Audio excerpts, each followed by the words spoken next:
బహిరంగ ప్రదేశాలు, పార్కులు మరియు నగర శివారులలో మద్యం సేవించడం నిషేధించబడింది. బహిరంగ ప్రదేశాల్లో మద్యం సేవించే వారిపై పోలీసులు కఠిన చర్యలు తీసుకుంటారు. బార్లు మరియు రెస్టారెంట్లలో మాత్రమే మద్యం సేవించడానికి అనుమతి ఉంది. కానీ ఇప్పుడు సినిమా హాళ్లలో మద్యం అనుమతించబడే అవకాశం ఉంది. ప్రేక్షకులు సినిమా హాళ్లకు రాకపోవడంతో థియేటర్లు, మల్టీప్లెక్స్లు దయనీయ స్థితికి చేరుకున్నాయి. మొబైల్ మరియు ఓటీటీ వల్ల ఎక్కువ మంది సినిమా థియేటర్లకు వెళ్లడానికి వెనకాడుతున్నారు. ఎక్కువ మంది ప్రజలు పెద్ద సినిమాలు మాత్రమే చూడాలనుకుంటారు. ప్రస్తుతం సినిమా థియేటర్లు చాలా సమయం ఖాళీగా ఉంటాయి.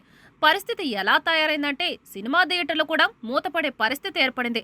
మల్టీప్లెక్స్లలో వీక్షకుల సంఖ్యను పెంచడానికి పీవీఆర్ మరియు ఐఎన్ఓఎక్స్ వివిధ పనులు చేస్తున్నాయి. రాయితీ ధరలకు పాసులను అందించడం ద్వారా ప్రేక్షకులను ఆకర్షించడానికి ఒక వ్యూహాన్ని కూడా ఉపయోగించారు. కానీ అది పెద్ద విజయం సాధించలేదు. మల్టీప్లెక్స్లలో మద్యం అమ్మడానికి ఇప్పుడు ప్రయత్నాలు జరుగుతున్నాయి. బెంగళూరు మరియు గుర్గావ్లోని సినిమా హాళ్లలో మద్యం అమ్మకాలకు అనుమతి కోరుతూ పీవీఆర్ మరియు ఐఎన్ఎక్స్ దరఖాస్తులు దాఖలు చేసినట్లు సమాచారం. ఈ రెండు నగరాల్లోని మల్టీప్లెక్స్లలో మద్యం అమ్మకాలకు అనుమతి లభించింది. అది విజయవంతమైతే ఇతర నగరాల్లో కూడా మద్యం అమ్మాలని నిర్ణయించారు. దీనివల్ల సినిమా ప్రేక్షకుల సంఖ్య పెరుగుతుందని భావిస్తున్నారు.